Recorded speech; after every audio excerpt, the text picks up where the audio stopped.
The views and opinions expressed in this video are solely those of the individual speaking and do not represent the views of this channel or any affiliated organizations.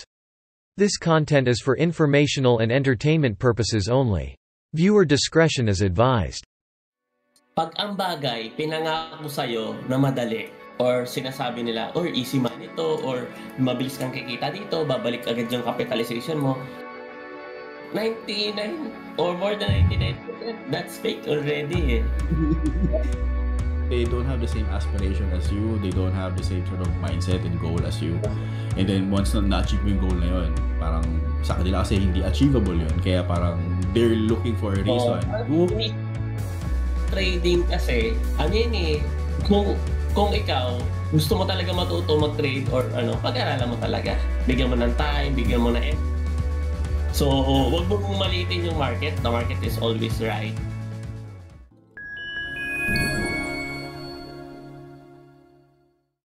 Welcome everyone to Blockchain for Executives, a podcast where we explore how blockchain technology can transform business operations in various industries.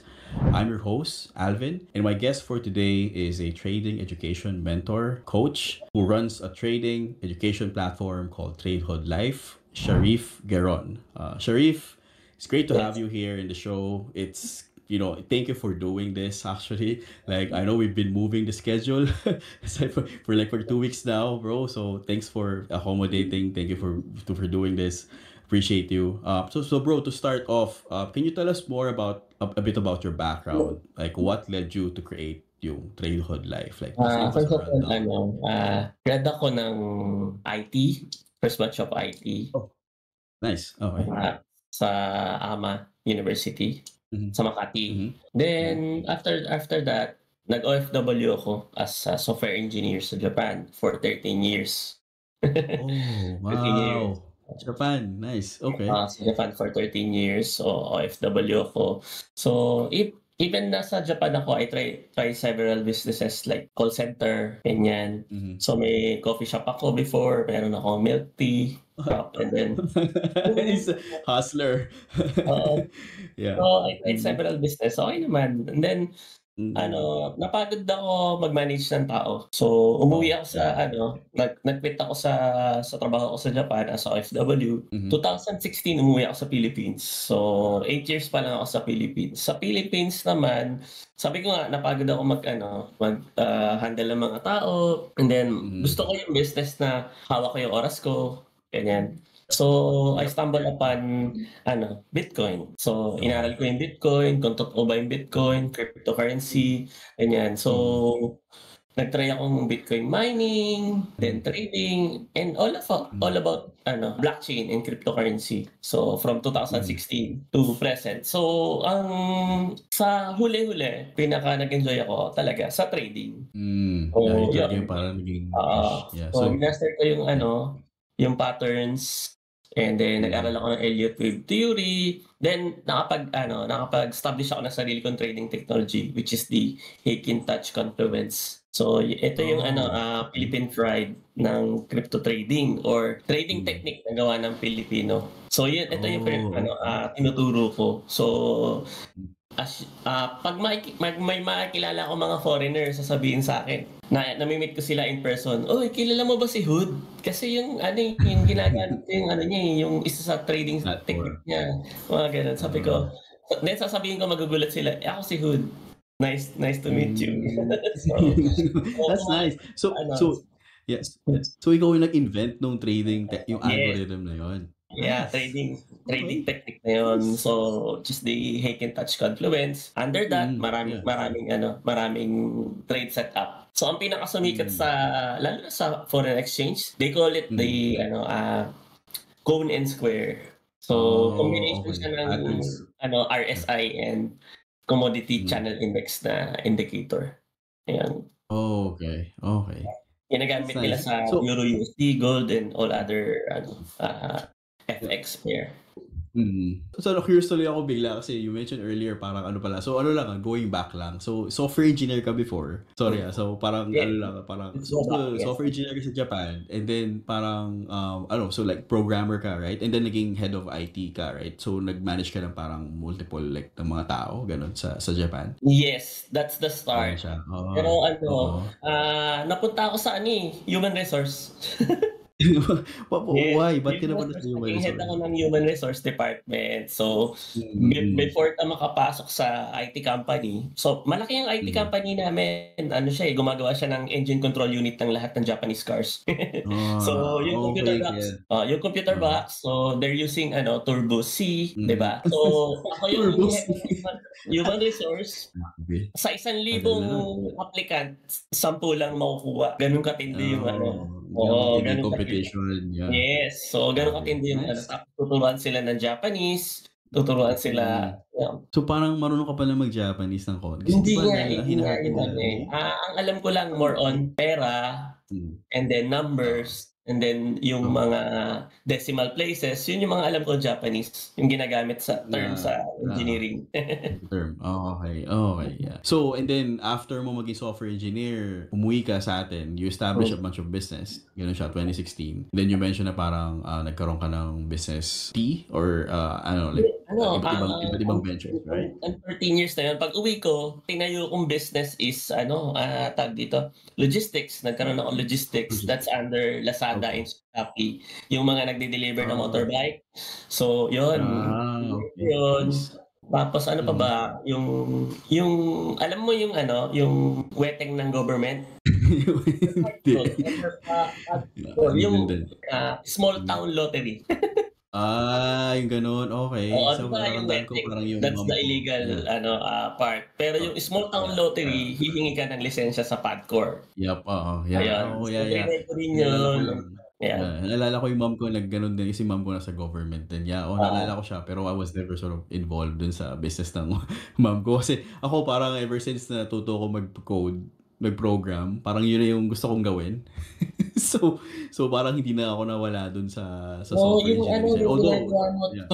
2016, 2017, naalala mo yung time na sobrang daming ICO and everything?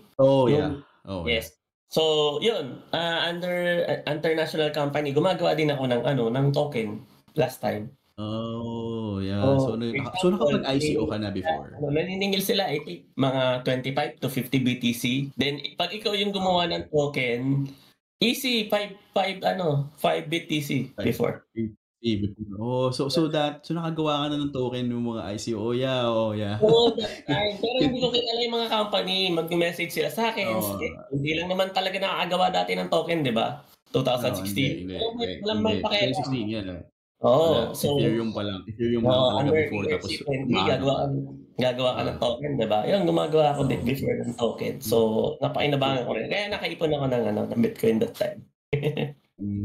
Okay. So parang maaga ka sa space 2016 and then marunong ka man so I guess like you're one of the first na natuto mag smart contract dev kasi ERC-20 you mentioned. Smart contract, mining and trading. So before we call it cryptohood. Yun talaga yung parang naging parang trademark cryptohood. Kaya lang ako nag-switch ng trade life food kasi napapansin ko yung trading strategy ko gumagana rin sa foreign exchange, gumagana rin sa stocks. So that's why I changed trade life food. Okay. So pwede parang sa iba't ibang aspect of trading, right? That sort of impacts your, I guess like ako parang pag sinabi mong trade life food, parang it impacts your life, right? So parang gano'n. Since marami ka nang pwedeng avenue for trading, like, sabi mo, applicable nga yung algorithm mo for forex, for crypto, for stocks, I guess. For gano'n. So, you can use that. So, curious ako, diba? So, from a software engineer, tapos, may mga hustles ka, right? And then, now, nasa trading education, ecosystem ka na, or trading education space. So, like, what inspired you to start yung ganong business? Like, parang, paano mo na nalaman na, okay, parang, this is what I wanted to do. Like, so ngayon, you're in the education space. And ako, I appreciate anyone who's educating people, lalo na sa financial literacy, honestly. Nung nakita ko nga yung honestly, yung nakita ko na parang may ganito ka. Kasi, nung pinakilala ka sa akin ni Densyo, So parang si Densyo yung yung pagkaka-intros mo ni Densyo niya sa'yo sa akin is parang parang under the parang under the table, parang gano'n. Like sabi ko, okay, ganyan. Tapos nung nakita ko parang nag-Facebook live ka, you're educating people, and then you have followers. So meron kang social presence. So you're not like, hindi ka naman under the table. It's like, Like community, yes. Hindi naman lahat ng ganung parang trading. Kasi honestly, like, may kilala rin naman ako mga trader talaga na parang hindi talaga sila nagpapakita. As in, mamimit mo lang sila face to face. Hindi mo nga sila ma-chat eh. Pakikita mo, text mo lang sila ganyan, then kita kayo dito. Pero ikaw, parang you have your Facebook page, may TikTok ka, may social channel ka, and then you're advocating for it. So ako, I'm curious, like, what inspired you to do that? Like, ano yung parang, ano yung naging motivation? Na-inspired ako before na magturo ng crypto trading. Sa totoo, medyo selfish yung yung idea. Yeah, I mean, ganito.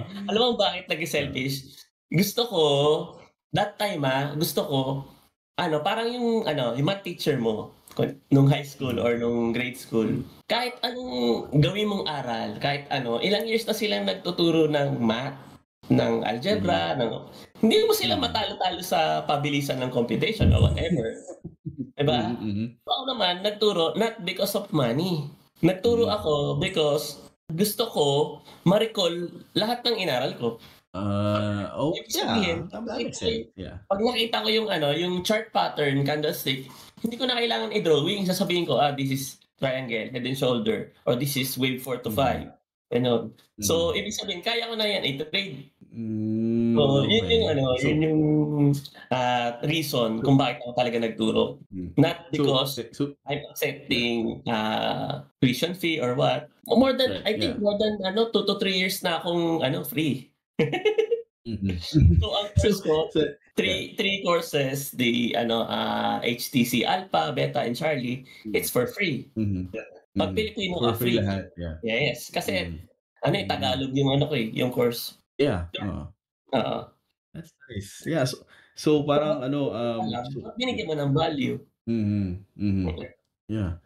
Galing kasi, so I guess like kasi nung parang I guess like same sa akin na nag-aaral, kasi pag nag-aaral ako before parang mas na-absorb ko nga if I talk about it, right? Or if I write something about it. So parang mas na-absorb ko siya kasi pag binasa ko lang siya, parang it's just one part. Pero pag in-apply mo talaga, ma-absorb mo siya eh. So it's not like selfish in a way kasi parang it is your doon nag-start yung yung fundamental or yung core mo eh. Una, wala akong tag dito. Teaching experience. Wala. So, meron lang sa akin, meron akong 3 friend, pumunta sa bahay, sabi niya, uy, nag-gain ka na sa trading. Paturo kami. Oo. Napansin ko, nung tinuro ko sila, uy, mas nare-recall ko, mas marami ako nagiging trade setup. Yeah. So, yun. So, nag-start ako ganun. Free. Yeah. So, it's all... Ngayon, end up free na talaga. Kasi nga, nung nag-bear yung market, walang interesadong mag-enroll. Kasi nga, bearish yung market. So, medyo bullish na yung market, hindi pa rin ako nagpapabayad. So, meaning, I'm not up sa pera or what. Pagka gusto mo matuto, sige, enroll ka dito. Ganun. So, few clicks. Nag-provide pa actually ako ng staff kasi most of the time, nasa labas ako, naka-vacation, nagmo-motorbike. Tapos, shooting. Shooting. So, ang dami kong ginagawa. Parati ko nasa labas. Sabi ko, hindi ko kaya ma-replyan. Nag-hire pa ako ng staff. Siya yung sumasagot. Pero you're helping others eh. Like, sabihin mo parang on your like sarili mo, like it's selfish. Pero actually hindi naman eh. Kasi you're also helping other people to learn how the tech works or learn cryptocurrency works. And then you invented your own algorithm. Tipong nag-message sila sa'yo, coach, nabili ko na tong yung dream big bike ko or nakabili ko na para sa tracking business ko, sa trading mo, ganyan. So, nakapag-bite sila ng hospital bills, mga tipong gano'n. So, yun yung feeling. Pinaka masarap na payment for me. Gano'n. Yeah. So, I guess like that answer sort of like, kasi yung next question ko is about yung success stories naman, no? Sa venture mo. So, parang, I guess like kung meron kang ma-emphasize, meron ka bang parang success stories like for a specific client? Like that you like, or not client, pero like, a friend na parang you influence to join or to look at your courses? Karamihan ng mga nagsasucess sa na student ko is yung hindi close sa akin. You know why? Kasi kunyari, pag close sila sa'yo, kunyari ito, kaibigan mo talaga, long term. Pag sinabi ko, sige, tulungan kita, ganyan. So, hindi niya binibigyan ng importance. Pagka, kunyari, hindi ka niya kilala, kagaya nung I should mention si Princess. So, si Princess, nag-start siya mag-aral sa akin 13. Ngayon, 15 na siya, 2 years na siya nag-aaral. Kagaya mo rin siya at kagaya ko, marunong mag-code. Ngayon, yung trading strategy ko, kinode niya in Python last month lang. Ngayon, nag-umpisa siya. Mamaya, ipapakita ko sa'yo. Nag-test siya kagabi sa demo account niya. In 1 hour, I think more than 10 trades close All gain lahat. So, sabi niya, improve niya yung 15 years old yun. You can check her TikTok.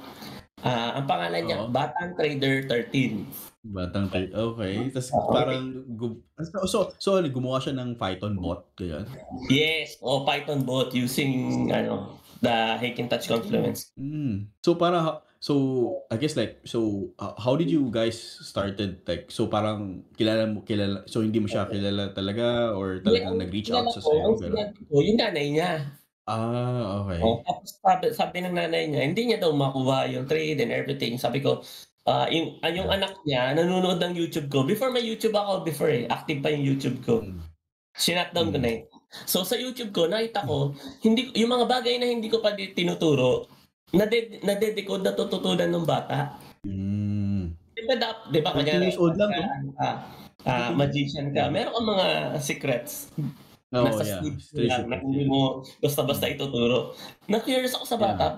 Bakit itong mga ginagamit kong feed na hindi ko pa tinuturo, ginagamit na ng bata, hindi pa nag-aano sa akin. Sabi ko, grabe itong batang to. Nag-i-scholar na.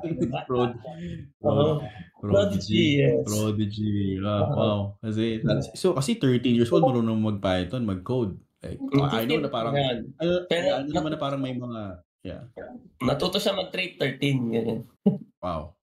Pero marunong na siya mag-code siguro 8 years old, no? Kasi ganun no? Education right now, parang pwede ka na mag-aral mo. Pero for someone to use it at that age, to use yung programming language para gumawa ng bot, and then earn money from it, like, so parang, yung mother niya, sabi niya, si Princess gumagawa ng bot using Python. Kaya sabi ko, honestly, I tried, and then my staff also, IT engineer din, he tried. We failed Pero tapos sabi ko, later magkaroon ng communication si Princess, saka si Cobra. Cobra is my staff. Yan. Parang brother ko na rin talaga. Okay. Ayun. Nagkaroon sila ng communication last week lang, and then right now, it's, Princess Bot is working. Next month, dadalawin ko. Yun nila. So parang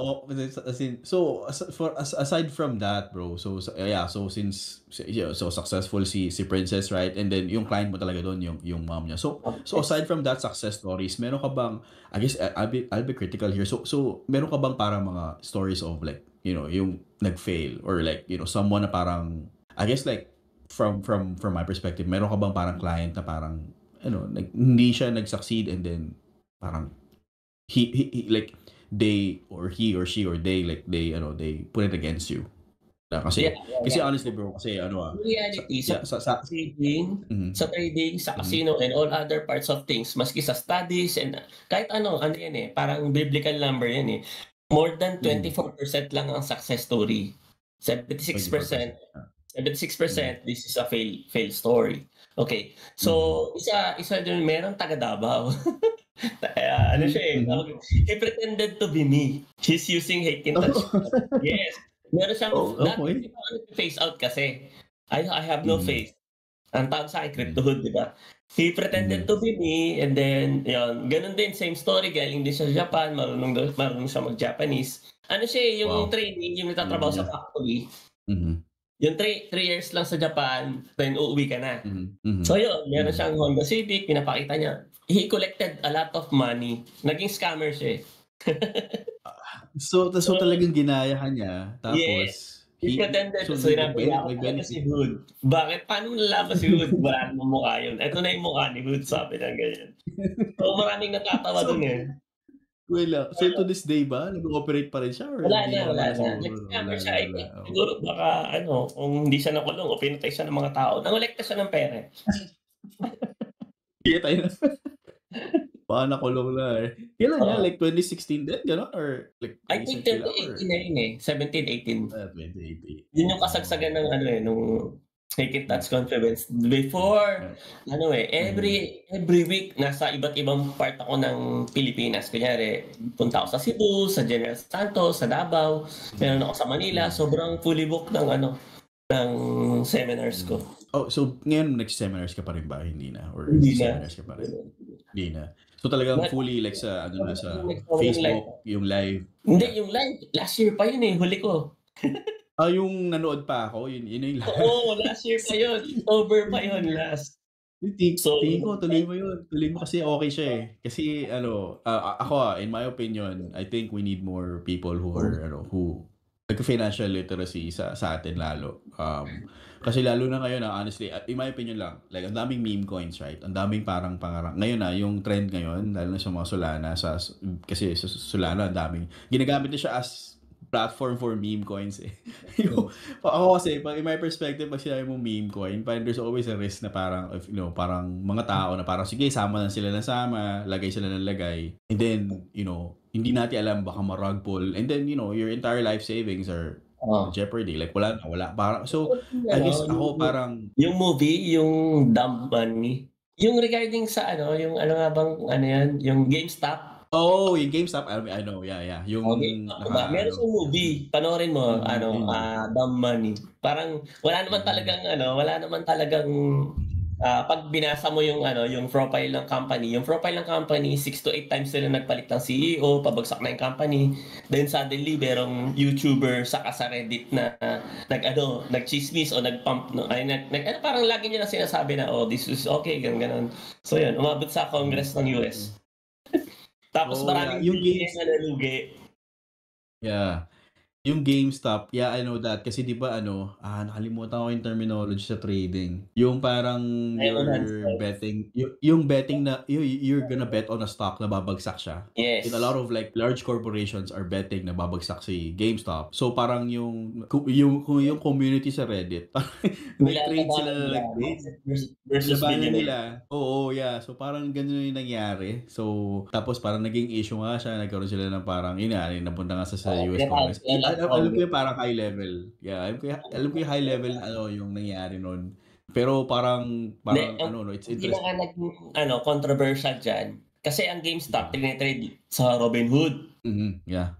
Sa Robinhood. Yung mga investor sa Robinhood, sila yung nagsushort. Oh, short. Yung term na inisip ko, short. Yeah, short. Yeah. Sinashort nila yung GameStop. So, brinaso nila yung Robinhood. Sabi nila, tanggalin mo yung buy sa Robinhood ng GameStop. Oo, yun. Yeah, yung pinaka-issue. Oo, kaya yun, pinatawag sila sa Congress. Yung Robinhood, yung mga investors, tapos yung YouTuber, pinatawag. So parang na-expose yung yung parang, in a way, yung capitalism. Oo. Saka yung parang monopoly. Yung monopolize. Yung guy na nagsushort, 1 billion a day yung loss eh. Oo, yun. Collapse, magko-collapse yung 1 billion a day. Siyempre, magkakaroon ng issue yung may-ari ng Robinhood, dalawa sila, billionaire sila. After nung GameStop issue, hindi na sila billionaire. Oh, yeah. So parang naging siya parang nga siya naging anti-capitalism movement. Anti-capitalism movement yung nangyari sa GameStop na yun eh. Like nakita ko nga sa Reddit yung nag-start, I'm not sure sa Reddit yung nag-start eh. Alam ko sa Reddit. Tapos yung nga disable nga nila yung buy. Tapos parang naging question tuloy na parang yung Robinhood, sino ba yung parang who's controlling that? Sino yung parang influence, sino yung nag-influence dun sa company itself? So, and then I mean, kasi from my perspective, parang nakita ko na siya na parang, man, this is like, this is how capitalism works. Like, see, this is, parang meron talagang powerful people out there who's, controlling all of these entities. Robinhood is one of the di ba, prominent trading app yun sa US eh. Like, so Yes. ngayon tuloy parang Coinbase na lang yung naisip ko na parang siguro reliable. Walang fee ang Robinhood. Oh yeah, walang fee. Yeah. Nilagay niya tapos nung sa GameStop, nilagyan nila ng fee. para makontrol, no? Kulit, no? Grabe.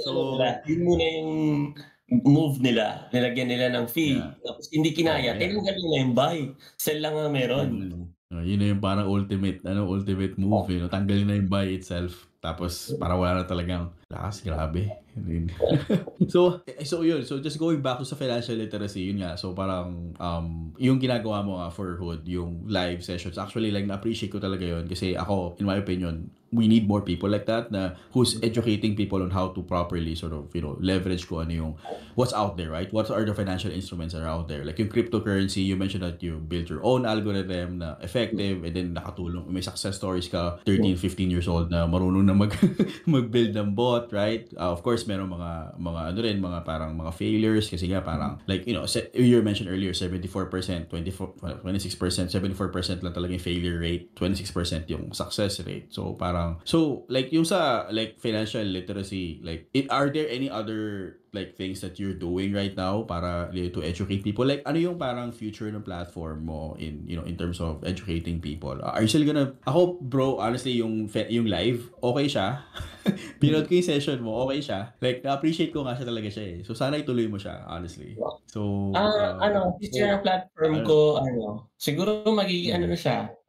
Hindi na siya Tagalog based. Pero good sa lahat ng Pilipino.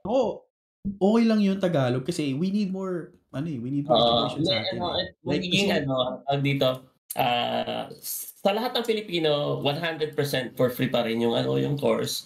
Pupunta ako sa Bali sa July. Nice. So 2 weeks ako doon or half month ako doon. I-recreate ko yung course as English. Tapos i-upload ko. Yeah. Tapos uploaded na siya, available na siya sa foreign market, ganyan. Tapos siguro yung mga live ko, yung mga ganyan, di ba? Kinakausap mo ko ngayon, ganun. Oo. Ang tuturuan ko naman, mga foreigner, ganun. Yeah. So kasi honestly, kailangan ko mag-aral na maraming English. Bumili ko sa 7-Eleven naman. yeah. I mean, you're good, but I think like it's not a problem for you for sure. Name ko before is Bitcoin Tagalog coach kasi hindi ako confident mag-English. Imagine, nakatira sa Japan for 13 years na yung best friend ko nga hapon, Tagalog kami mag-usap eh. Walang nag-English. So, kaya kailangan ko i-furbish yung yung English. Yeah. So, yeah, I mean, I think kaya mo naman yun, like, parang, pero honestly, Tagalog, mas maraming magbe-benefit na Filipinos for that. I mean, just in my opinion, mas marami kasing parang impacted by, the financial literacy sa atin. Hindi naman tinuturo yun. I mean, hindi nga tinuturo yun din sa ibang bansa eh. Hindi wala yun sa education system natin eh. Parang having that access to a content na maiintindihan ng karamihan like sa atin. That's beneficial for everyone, right? So yeah, in English, Tagalog, that's actually good. So I mean, yeah, if you're gonna do that, okay siya. So yung sa Bali mo, like, is that like, is that gonna be an event or? Hindi, lang siya, vacation ko lang sa July. Pero you're gonna work on it. During the vacation, syempre marami kong idea kasi naka-relax ka. Ganyan. I-remake lang naman eh. Okay. So yung may question ako dun sa courses mo, di ba? So you mentioned earlier may courses ka. So na ginagamit ng iba or tinitingnan ng iba. Meron ka bang experience where they avail your course, let's say free, right? Sige, free. Yes, And then parang medyo naging hindi siya okay, or parang yung mga clients mo parang resistant dun sa change na resistant dun sa ina-advocate mo dun sa courses mo na yon. Like parang they giving you a feedback na parang hindi nila kaya to or hindi nila parang hindi ito applicable for them. Magkaroon ka ba ng ganung experience before? So, maraming comments sa akin, it's too technical. Hindi daw kaya i-absorb ng let's say sabihin natin, kami na kami 30 to 40 years old na kami, hindi namin to kaya i-absorb lalo na 30 to 40 years old, hindi naman sila matanda. Kaya nga eh. Pero para sa kanila, it's too technical. Pero ako rin, aminado ko, yeah, it's too technical talaga. It's too Lalo technical. na kung tag dito, hindi ka pa gumagawa ng email, mga tipong ganun, first time mong sign Oo, up and yeah. everything. Hindi mo pa alam yung mga tipong OTP, mga ganyan. So in reality, mahirap to please everyone. So Of ako course, din pag yeah. nagla-live, tapos may mga sponsors din kasi ko. So sabi ng sponsor ko, masyadong technical yung mo, yung live mo, ganyan. Try fundamental approach. Ako sabi ko, Yeah. technical analysis yung ko eh. Yeah, TA kasi siya eh. Oo, Yeah. technical analysis yan. So, pag fundamental, aantayin ko pang magsalita si Trump, aantayin ko pang magsalita yung bago Oo, ako yeah. ng comment, Parang which is, may market oo, research. hindi ganun yung training technique ko eh. Ako, bago magsalita si Trump, babagsak yung market or akit yung market, nakapag-take profit na yung mga nagte-technical analysis. Advance kami. Yeah. Pero imagine kung yan nga kasi FA nga yung pinaka 'di ba? Yung pinakamadali, right? In a way. Oo. Kasi parang parang news lang siya eh. Like sige, mag-abang ka news and then it's all speculation. Ano ba yung mangyayari sa market based on this, based on that, and then based on the public, yung mga public balance sheets ng Yeah, ibang sa public FA kasi company. unang tanong, saan mo ilalagay yung stop loss based sa balita? Di ba? Yeah, gano'n. As in speculation lang talaga. Like, pwedeng bumagsak yun, pwedeng hindi totoo, pwedeng, I don't know, Oo. baka, kasi minsan yung mga news manipulation yun eh, right? Yung mga Yes, media. Manipulation yun eh, hindi naman talaga totoo eh. Parang minsan, nagkakama pa sila ng story, like, for their own agenda. Maybe one of those agenda is move the market. And then parang either they short or they long, right? So, parang, pero, may mga Ethereum event, supposed to be positive yun, di ba? Every Ethereum event, yeah. si Vitalik, naka-short kami. Seryoso ba? So ibig sabihin, ganun talaga yung trend? Nakita mo siya over the years na parang Yes, over the pag may years. sinishort Yung mo? magsasalita si Vitalik, lalabas si Vitalik, ganyan, merong pupunta si Vitalik somewhere. Sabi ko, market, Magkano? bearish to ganun. So, mag-short kami. Ganun, consistent yun, no? So, may personal question tuloy ako. So, am I right to assume na parang pag Chinese New Year daw, nagtatank yung market? Is that true historically? Would you Based on like, experience, more than 8 years experience, 3 cycle na ata ng crypto yung or more than 3 cycle. Ang first quarter, good buy. January, February, March. First quarter lagi. Yes, January, February, March, good buy. Bili ka lang, walang leverage. Kahit anong favorite mo, then mag-cash out ka before December. Ganun lang. Ganun lang talaga siya, no? Yeah, ganun lang din naman lang sa strategy ko na ngayon. Actually, bro, dati nagtitrade ako, pero hindi ako like technical, like hindi ako like sig level mo for sure. Like nagdi-dis. Like ano lang ako, CDA lang. CDA lang.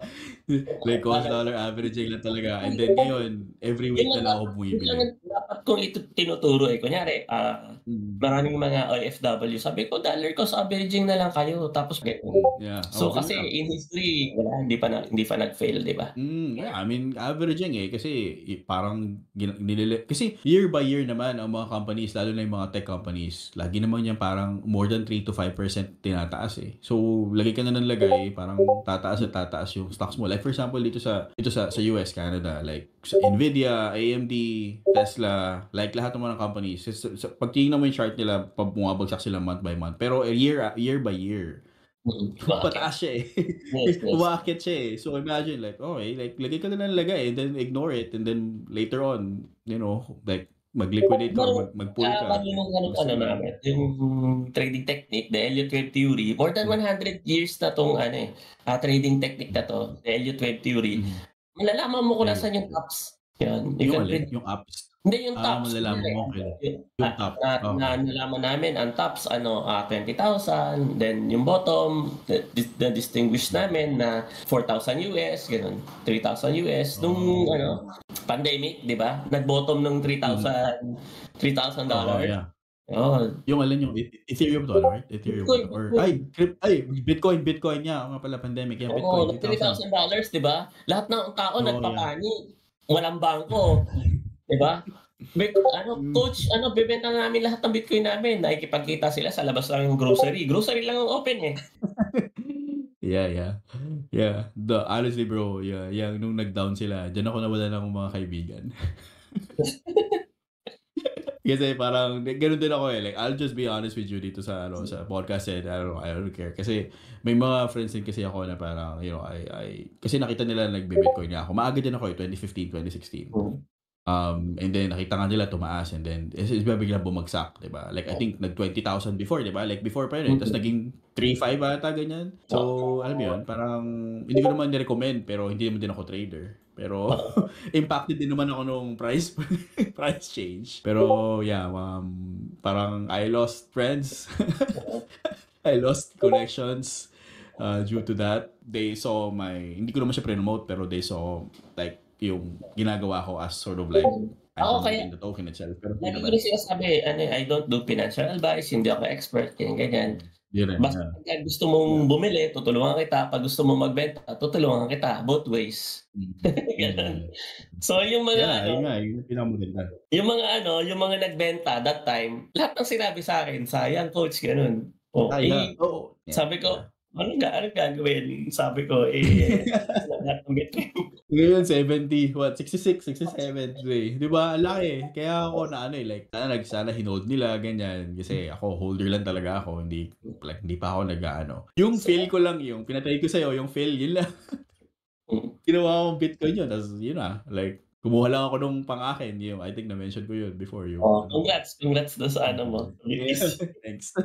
Ikaw din, dapat, bibili ka na rin ba ng sa'yo? Or, I guess, hindi, nung Nissan, right? Nissan? Last year, diba, sinabi ko, kukuha ko ng Nissan na 400C. Minention ko sa live ko, may picture pa. Nag-down payment ako sa Nissan, September 2023 pa. Sabi nila, June daw, which is this month. Di ba kukuha mo na pala? Wow, let's see kung totoo. Kasi lagi nila sasabi, next month, ganyan. Okay, mag-iisang taon na ako naka-down. Ganun pa. Wala hindi okay. Ba't ganun? Dapat, so di ba, yan? Built yan, di ba? Or parang factory built yan, di ba? Yung kotse. Oo. Usually kasi parang may deadline talaga siya. Galing pa sa Japan, di-deliver dito. Nag-overprice na nga yung mga naunang nakabili. Overprice, binibenta sa Facebook market. Parang binibenta nila ulit yung reservation. Parang reservation nila, yeah. Parang talagang ganun pag pre-built technically mas mura siya dun sa MSRP. Kasi ito kunyari yung kinuha ko. Pre-built ko talaga siya kinuha sin factory built. Tapos yung MSRP, nakita ko yung MSRP niya yung window sticker price mismo. Talagang mas mahal siya ibebenta compared do sa compared do sa price na nakuha ko. So Pilipinas talaga mas mahal kasi sobra tax, di ba? Magkano kaya sa Canada? Magkano kaya sa US? Tapos pag titignan mo dito, halos doble na yung presyo dito. Dito hindi pa naman mahal. So parang ganito. So ang bili ko parang sabi nating mga 70, ang binayaran ko talaga 83. So parang 13,000. Ganyan siya. Ganun yung parang ganun kalaki. Pero hindi naman half. Like hindi naman siya parang isang kotse. Isang kotse isang kotse. Yung bibilin ko sa US and Canada 40,000 US. Dito almost 18 na eh. Ang laki. 80, doble. Kaya pagka tinitignan ka ng mga tropa mo o kakilala mo sa abroad, mamurahin naman tong binili ni Hood na sasakyan. Pero pag tingin mo sa sa Pilipinas, sorry Pilipinas mahal to. Mahal yun. I guess kasi parang I guess like delivery, tapos hindi naman siya binamanufacture na malapit sa Pilipinas. Yun lang naisip ko eh. Yun lang iniisip ko. Saka sinasabi ko, maski mas marami pang mura. Kamaro nga tawag sa akin eh. May discount ka sa amin 1 million, ganyan. Sabi ko, gusto ko talaga yun eh, maski mahal eh. Yung Camaro ba? Yun yung si Bebe. Oo, Camaro. May discount tayo, 1 million discount. Kasi hindi maganda yung review kasi noon. Actually, kinonsider ko yun. Hindi maganda yung review eh. Like, ang hirap. Basta hindi daw siya intuitive hindi ko pa kasi natatry naman din. Okay na tayo. Yung tipo na lahat binabasa natin. Mga gano'n. So, sinunod na lang. Malubag-loob ko na lang. Sabi ko, parehas lang to ng engine ng Supra. Tapos mas mayabang to sa Supra. Mas mahal lang 2 million yung Supra. Ganun ang iniisip Yeah. Sabi ko, saka kung ano yung gusto mo talaga, bro. Like, yun yung pinakamaganda. Kung ano yung gusto Sabi mong ko bilhin, sa yun ano yun din, siya. in reality, hindi Kasi- naman yun yung pinakamahal kong vehicle. So far, nakabili na ako nung pandemic nga, di ba? Yung bumagsak yung Bitcoin. Tapos biglang nag-pump after few months. Nakabumili ko dati ng X2. So parang marami ka ng car, marami ka sasakyan right now, like Oo, yung lahat ng sinabi ko sa pangalan nun, sa live sa ko, live. binili ko lahat yan. Pera lang yung Ducati, hindi ko binili yung Ducati. Mm. Yung Ford Everest, binili ko. Yeah. Tapos, Meron din. Yeah. But minsan okay yun kasi 'di ba ako just in my opinion, kunyari bumili ka ng car, bumili ka ng kotse. It's not like in a way it is kind of like bragging, pero it's also like a symbol of, your output, right? Your results. Dugot pawis mo yun, di ba? So, yeah. sabihin nila, hindi to maganda. Kaya sa akin, huwag kang bumili niyan kasi gano'n, minsan lang yan. Yeah. Sabi ko, 18 years ago, nakapanood ako ng anime which is Wangan Midnight, kaya gusto ko to. Gano'n. Yun lang. And then you can afford it. Like, sige, bibili mo. Yeah, go. Like, then you can drive around it, feel good about it, right? So, drive ka around, and parang ganun siya eh. Like, ako, same kasi. Iba yung fulfillment, ganyan. Iba. It's like a pat in your back. Dude, you did a great job. Ito na siya. Work harder, right? Work harder after this. Tapos, ibang ibang level naman after. So, I don't know, like, a lot of people don't understand that, yung mentality na ganun. Like, pero yeah, I appreciate you na ganun ka rin. So, it's kaya parang natutuwa ako na parang minsan honestly, natutuwa ako na parang may kausap ako na, na parang, hindi naman you don't feel na nagyayabang ka. You know what I mean? Like, you just share whatever you want to share. Like, you share na parang, okay, may nabili akong ganito, and you're good at, like, parang okay lang. Iba kasi parang hindi mo siya ma-share.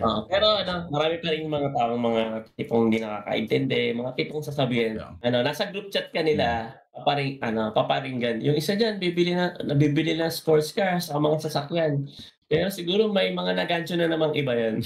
Ganun, parang negative parang every time na parang you're doing something leader ka ng scam community, nangolekta ka ng pera, which is hindi naman di ba? Sabi ko, pag may na-scam ang tao, nasa na sila? Ba't di sila nagreklamo? Bakit di sila nagreklamo? Ba't wala sila? Di ba? Bakit gano'n? Like, minsan may masabi lang iba eh. Like, may masabi. Yung wala silang, they don't have the same aspiration as you. They don't have the same sort of mindset and goal as you. And then once na-achieve mo yung goal na yun, parang sa kanila kasi hindi achievable yun. Kaya parang they're looking for a reason. Ano kaya illegal lang yan eh. Or like, illegal yan eh. Ganyan eh. So parang naghanap sila ng reason bakit hindi sila ganun eh. Like, gina-justify nila yung sarili nila kung bakit hindi sila nakabili nun mga bagay na nabibili mo. Yeah. Dapat nakikinig na sila sa'yo sa trading like channel or yung mga courses mo, di ba? Para at least maski na-away nila ako, free to enroll pa rin sila. Yeah, free to enroll. Yeah. So that's good. So going back lang dun sa ano yung parang, I guess like itutuloy mo to yung education, yung trading education, yung mentorship. Parang may future plans and goals ka ba for it? Are you gonna evolve that? Are you gonna expand that? You mentioned na parang nagbibuild ka ng portfolio, nagbibuild ka ng parang team right now, or may hinahire ka nga. So meron ka bang parang future plans and goals for it? Like yung sa meron ako isang staff is enough. Okay na siya. Naiintindihan niya. Estudyante ko rin siya. Marunong siya mag-trade at marami siyang na-champion ng trading competition. So, marunong siya mag-trade, naiintindihan niya yung everything. Tapos, ngayon mas ginaganahan ako kasi maraming nag-a-approach sa akin na mga foreign group. Yung mga leader ng mga foreign group, nagpapaturo sila ng paano matututunan yung HTC, yung Hacking Touch Confluence. Kagaya kahapon, may nagpaturo sa akin. Kilala yun sabi ko, sobrang sikat mo dyan sa US tapos papaturo ka. Ganito rin, nag-Zoom kami, tapos nag-share kami ng monitor, ganun. Sabi ko, sige, sa susunod, pag nandito yung pagka naiintindihan mo na yung trading strategy, magla-live tayo, then papakita natin na tinuturuan kita. Sabi ko, ano kaya maiisip ng mga Pilipino? Yung Pilipino sa foreigner ng trading slot. So, bro, I'm proud of you, bro. Ganun siya. Ako, parang, wow. Kasi same boat, like, pagdating ko dito, parang naging lead ako sa isang team, naging lead ako sa isang parang prominent blockchain tech dito sa Canada. Hindi naman ako nag-start off as like bottom here. As in, parang I'm skilled enough to do that, to be a lead. So parang ako, I'm proud of you, man. Na ganun yung setup mo. Pero honestly, ang ano ko lang, I guess like you know this, ang napansin ko kasi sa atin, and applicable din sa akin naman din to, is masyado tayong parang giving. It's almost to the point na parang gusto natin ibigay for free. Kasi parang yung natin, yung service natin, yun ang napansin ko sa iba eh. And I'm sure hindi naman ganun sa case mo, or maybe you understand kung ano siya sabi ko na parang we want to prove ourselves eh sa ibang bansa. To the point na parang ibang bansa lahat willing to pay eh.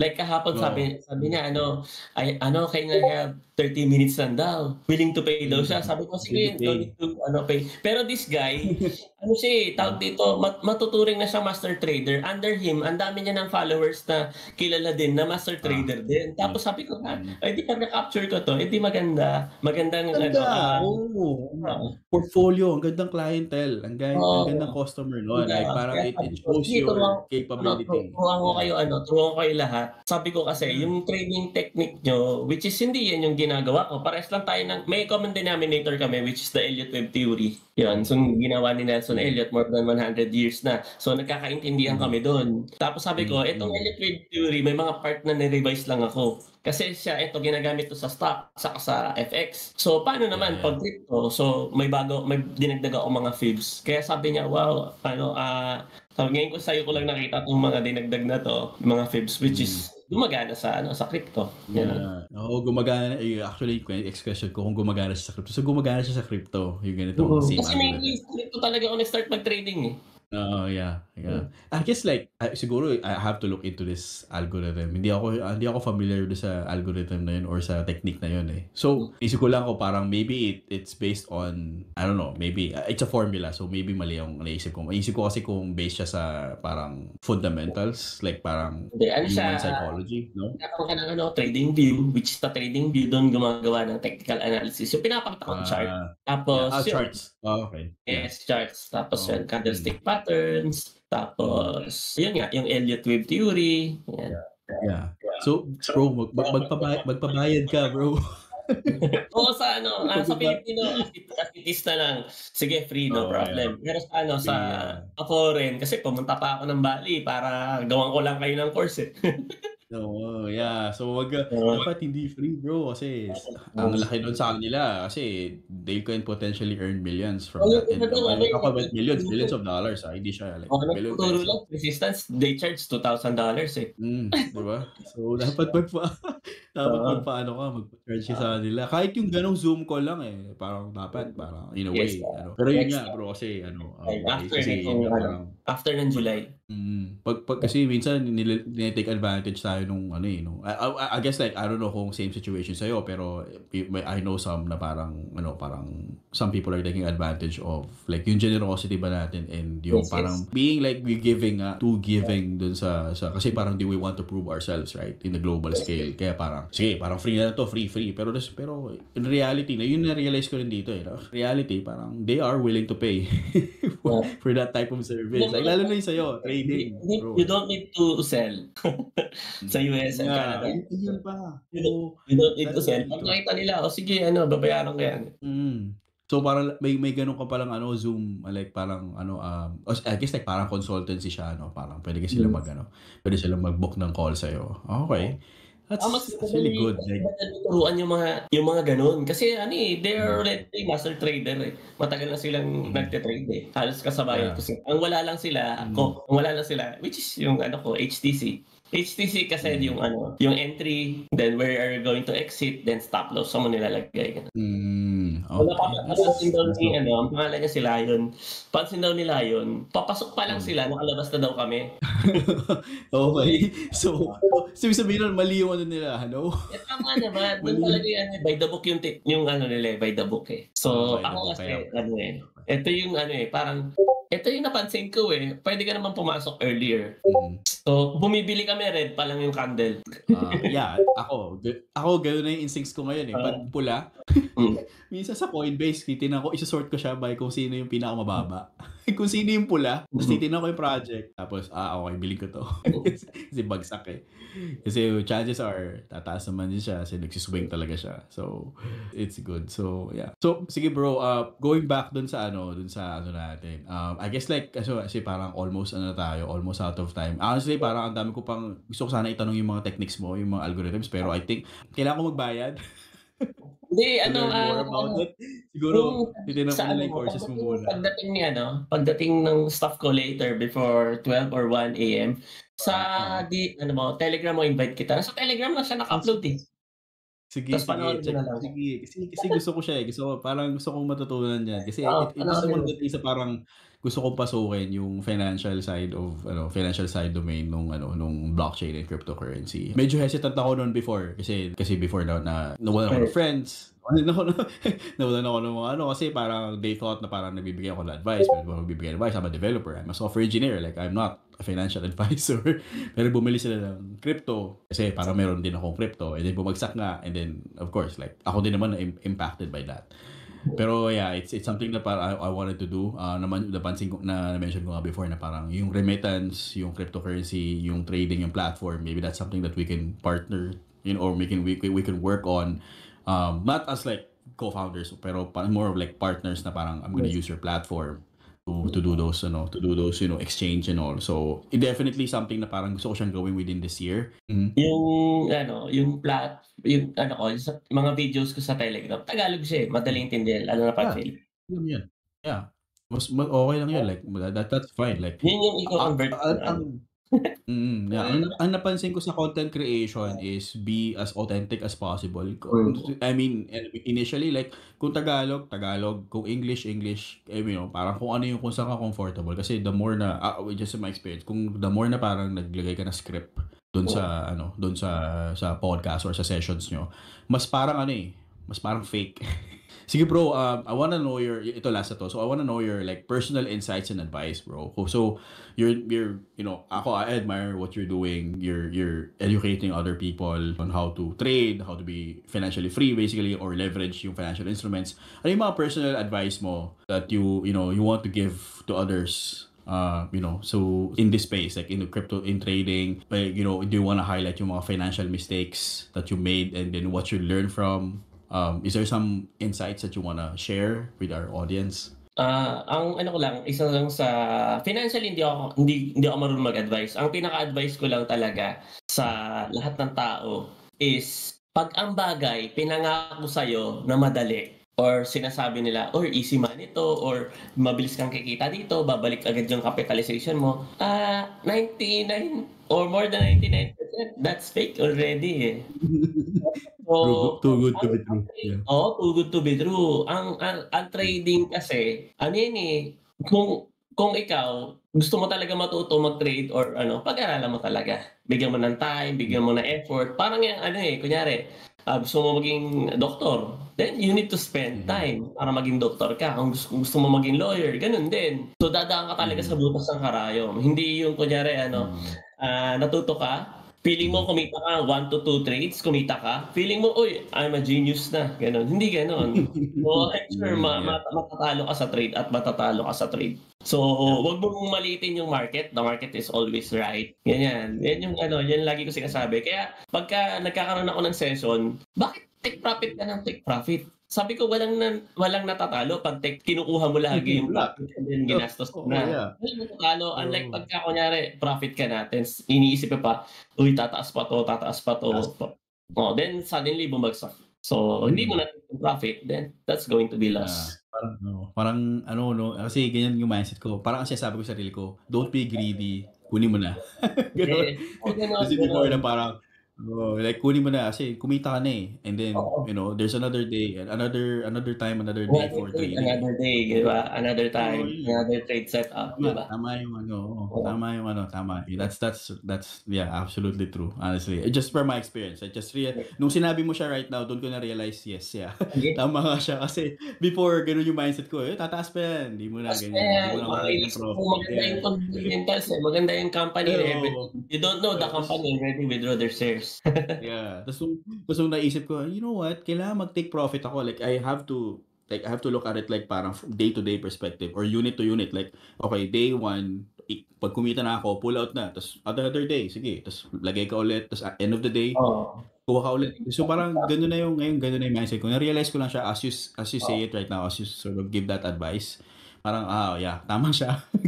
ganun talaga siya. So, it's good it's good na parang in a way ako na-validate din yung yung understanding ko, yung way ko of doing it. So, for our audience, bro, so I know that you're doing you have courses, meron kang parang may mga courses ka na. So, how will our listeners get involved in your in your courses? Like, meron ba silang kailangan gawin? I guess like I want to have like Meron for you tayong to website. sort of Meron tayong website, foodtrades.blog. So, foodtrades.blog. So, we can communicate there. So, pwede rin Okay. akong i-message sa Telegram, Okay. yung CryptoHood Pi. Okay. So, Sa website din yung mga testimonials ng mga yung mga students, also yung mga gains nila nandun din. Yeah. Okay. That's good, bro. Yeah. I honestly, I enjoy yung conversation na to.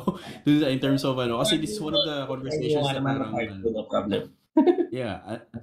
So parang ako na kasi ngayon lang ako nagkaroon ng parang ngayon lang ako nagkaroon ng opportunity to interview someone na nasa cryptocurrency trading space, to be honest. Like most of the people na parang na I've interviewed is more on like business side of things. I'm not saying this is not a business, pero business side, like how to use blockchain, how to use the tech itself. It's like a fresh sa akin na it's like a fresh experience for me na parang okay yung sa cryptocurrency trading aspect of it na in a way na validate yung kasi dati nga din ako nagte-trade. Na-stress lang ako honestly. Kasi nagte-trade ako, tapos parang di ba 24/7 si crypto. So, parang ako naman tingin ako ng tingin. Pagkising mo, titignan mo, nasa-scared Yung ganyan.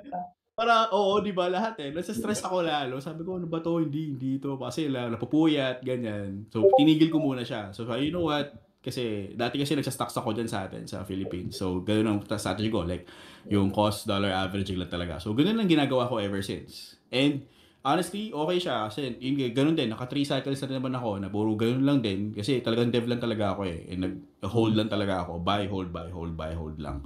Ganun lang ako. Tapos, nag-liquidate lang talaga pag malaking malaki na talaga. Or, like, pag so yun nga parang it's a fresh experience to me na parang to talk to someone na parang nag-cryptocurrency trading mismo. So and educator din, like kasi marami akong cryptocurrency traders na kilala na parang trader lang talaga sila. Like they just wanna earn something. They just wanna earn, like pasok tapos earn, boom, ayos na, ganyan, diba? So ikaw, you're doing that. And you're also educating other people. It's just like ako, like that's really good advocacy, honestly. And then you're doing it for free. for some people, for free. Tapos parang some of the people here in the US, they're looking up to you, like to do this. Like parang you're a rare breed, man. Like as in, like hindi lahat ng So gusto nila pumunta sa Pilipinas para magpatato kay Mang Od. Ganun. yeah. So ako, bro, I hope na you have success, like successful, more success to you on what you're doing kasi as in like rare talaga ginagawa mo. You're helping yourself and you're helping other people din eh. So parang I wish you success talaga, honestly. Like hindi financial literacy is something that we all need to learn. And you're doing that for free. Like it's amazing, honestly. So parang it's good. So ayun. Bro, anything else that you wanted to pero is there anything else that you wanted to share to audience? Lastly, follow na lang nila ako sa TikTok, which is Trade Like Food. Oh, yeah. Last video din, which is last year, October pa. So, gagawa ako ng mga... Gagawa ng bago. Yeah. Oo, bro. video, Gawa yes. ka. gawa ka ng content. I think it's Yes, very gagawa tayo ng beneficial. content. Like it's kasi nakita ko din eh. Kaya chinek ko kanina. Ito. Pero parang bakit last Luma time pa. Pero ako, just of course I'm not saying na parang you do it, pero like, you know, it's really beneficial. I appreciate it. I think a lot of people will appreciate that kung gagawa ka uli ng content. Bro. Yes.